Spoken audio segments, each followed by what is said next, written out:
The Beatles were still on a curve.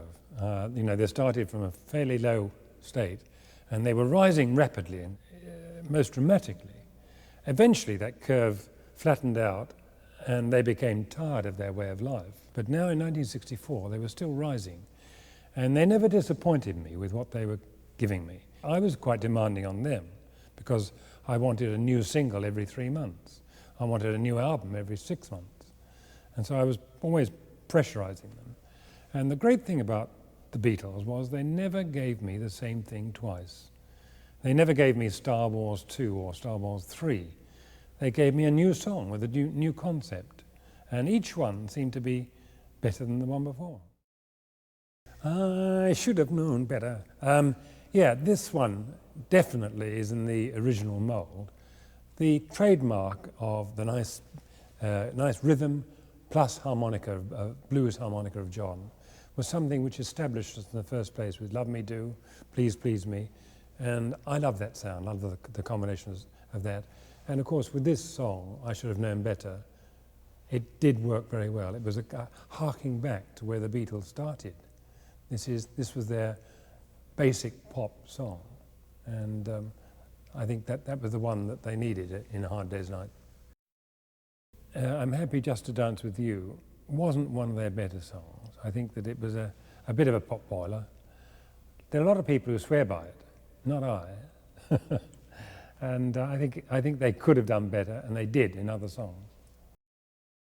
Tell Me Why was a better song. Again, not terribly. I mean, they were still developing their craft. They hadn't yet got to the heights of Strawberry Fields or Penny Lane, and they were still honing their art. And Tell Me Why is a good song, not one of their greatest though. And Our Lover wasn't written for the film. It was one of Paul's first attempts at writing a love song, really, and it was a soft song. It was everything that John couldn't write and didn't want to write.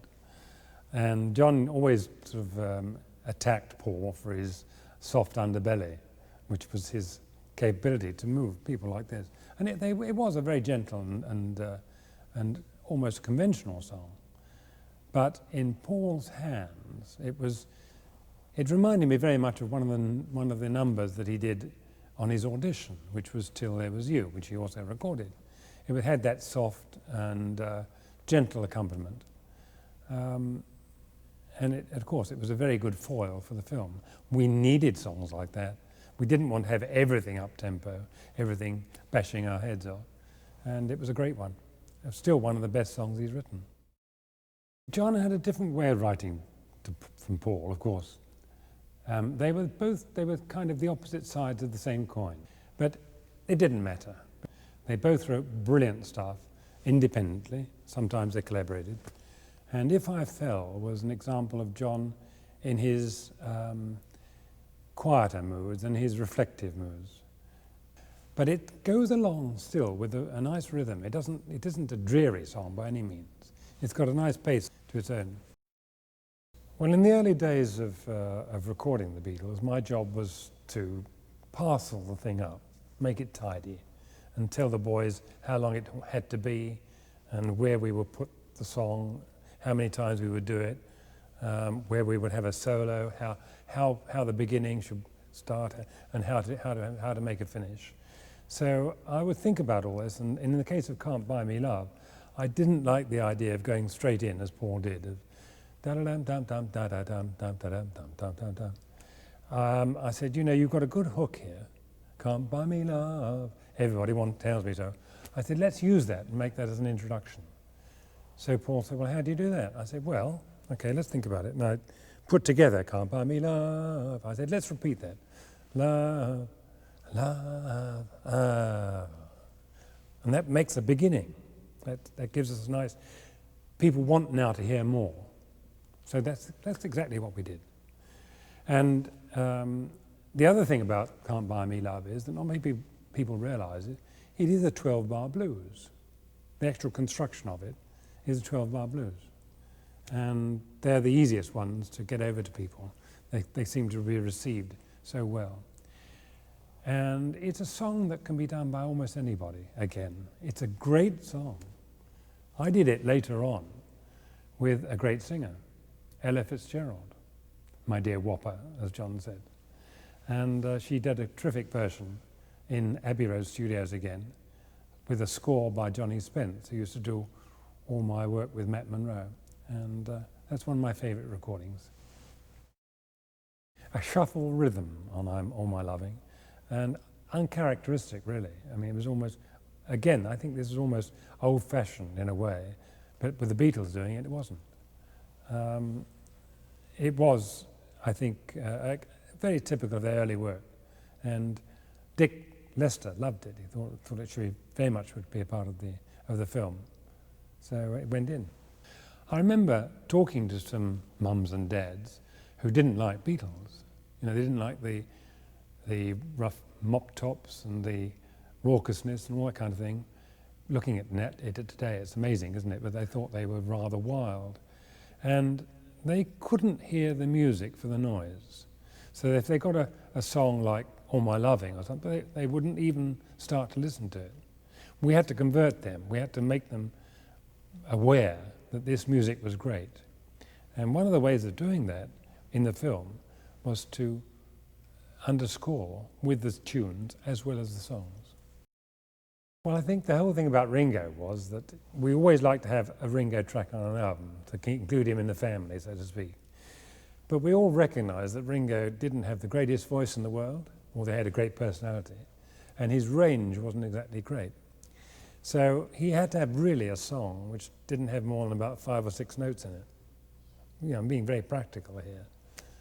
I Want to Be Your Man was ideal for that. It was a repetitive little lick, you know.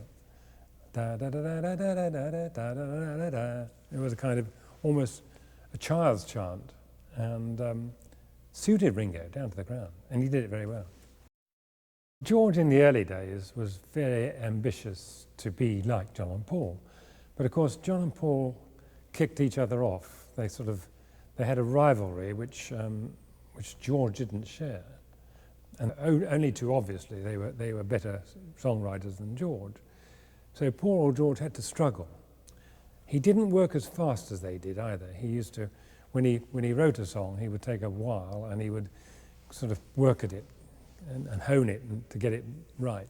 Don't Bother Me was the first of his kind. I'm afraid I didn't encourage George too much, and I always regret this. I'm sorry, George. I'm sorry, George. I should have encouraged you more.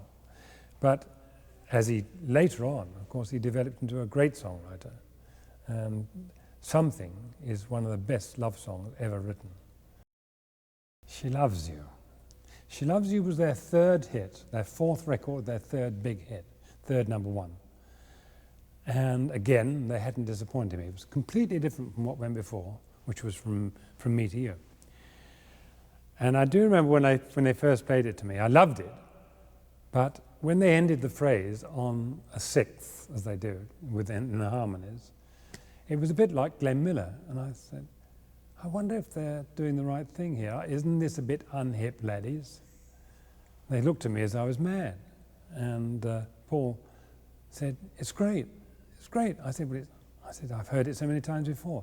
He said, we haven't, and nobody else of our age has either. So they stuck with it. And even today, I was with Paul last weekend, and he said, it's got a sixth in it, like She Loves You, remember? He still remembers that criticism. But it's a super song, and it cracks along like wildfire.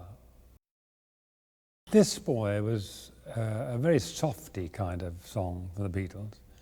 And in the original track, of course, we know it featured their very close harmonies. And it was a strange one to choose, but we needed a mood piece.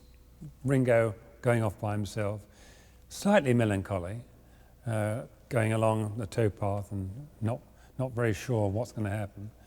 And I think it was Dick who suggested using This Boy as the theme for it. And I just scored it for orchestra and used electric guitar, rather like the James Bond guitar. In fact, we had Vic Fleck playing it, who played the original James Bond, very low down. And seemed to work okay. The title song was an example of instant combustion. And I mean, it all came about, Ringo would always come up with a silly phrase from time, not silly, but quite witty phrase from time to time. And he actually did say, "Oh, I'm so tired. It's been a real hard day's night." And that became the title of the song. Later on, he had something like, "We're working 8 days a week," and that became a song. You know, he always has these, "Tomorrow Never Knows." These are examples of Ringo's titles. And when everybody said, "Yeah, it'd be great, let's write a song about it," John and Paul swung into overdrive, and they did it within one day. I think it was largely John, and with Paul adding a little touch here. And when he brought it into the studio, literally hot off the press, I said, "Well, if this is going to be the opening music of the film, we've got to start with something fairly sensational.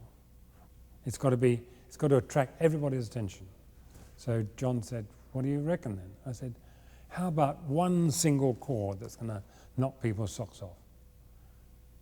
And so he got out of his guitar and he started flinging around. No, that's not it, that's not it. And it was a bit like Schnolter Drandy, you know, the guy who found the lost chord. Suddenly he did this twang.